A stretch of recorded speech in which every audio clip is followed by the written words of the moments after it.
ओम परमात्मने नमः। अब तक उन मनुष्यों की बात बताई जो शास्त्र विधि को न जानने के कारण उसका अज्ञानतापूर्वक त्याग करते हैं, परंतु अपने इष्ट तथा उसके यजन पूजन में श्रद्धा रखते हैं।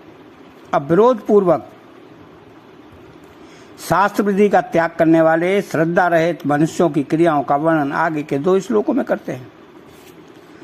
तो अशास्त्र वेतम घोरम तप्यन्ते ये तपोजना दंभा अहंकार संयुक्ता काम राग बलान्विता कर्षयंत शरीरस्थम भूतग्राम मश्चेत सह माम चैवांत शरीरस्थम तान्वयधया सुरनिश्चयान। अर्थात अशास्त्र वेतम घोरम तप्यन्ते ये तपो जना, शास्त्र में जिसका विधान नहीं है, प्रत्युत निषेध है, ऐसे घोर तप को करने में उनकी रुचि होती है। अर्थात उनकी रुचि सदा शास्त्र से विपरीत ही होती है। कारण कि तामसी बुद्धि होने से वे स्वयं को शास्त्रों को जानते नहीं और दूसरा कोई बता भी नहीं दे, तो वे न उसको मानना चाहते हैं तथा वो वैसा करना ही चाहते हैं। दंभा अहंकार संयुक्ता, उनके भीतर यह बात गहरी बैठी हुई रहती है कि आज संसार में जितने भजन ध्यान स्वाध्याय आदि करते हैं वे सब दंभ करते हैं। दंभ के कारण उनके भीतर अपनी बुद्धिमानी का, चतुराई का, जानकारी का अभिमान रहता है कि हम बड़े जानकार हैं, हम लोगों को समझा सकते हैं, उनको रास्ते पर ला सकते हैं, हम शास्त्रों की बातें क्यों सुने, हम कोई कम जानते हैं क्या, हमारी बातें सुनो तो तुम्हारे को पता चले, आदि आदि। तो काम राग बलान्विता, काम शब्द भोग पदार्थों का वाचक है।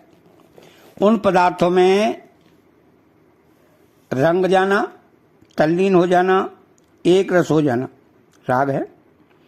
और उनको प्राप्त करने का अथवा उनको बनाए रखने का जो हठ दुराग्रह है वो बल है, उनसे वे सदा युक्त रहते हैं। उन आसुर स्वभाव वाले लोगों में यह भाव रहता है कि मनुष्य शरीर पाकर इन भोगों को नहीं भोगा तो मनुष्य शरीर पशु की तरह ही है। तो सांसारिक भोग सामग्री को मनुष्य ने प्राप्त नहीं किया तो फिर उसने क्या किया। मनुष्य शरीर पाकर मनचाही भोग सामग्री नहीं मिली तो फिर उसका जीवन ही व्यर्थ है, आदि आदि। तो इस प्रकार वे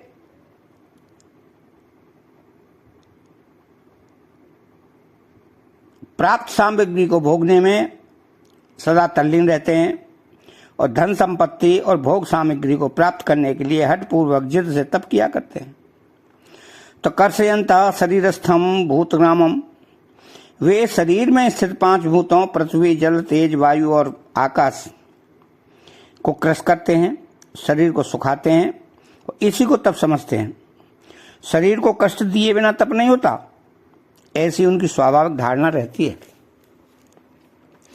आगे जहां शरीर, वाणी और मन के तप का वर्णन हुआ है वहां शरीर को कष्ट देने की बात नहीं है, वह तप बड़ी शांति से होता है।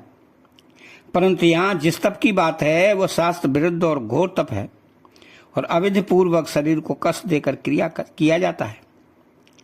तो माम चैवांतः शरीरस्थम, भगवान कहते हैं कि ऐसे लोग अंतःकरण में स्थित मुझ परमात्मा को भी कृष्ण कहते हैं, दुख देते हैं।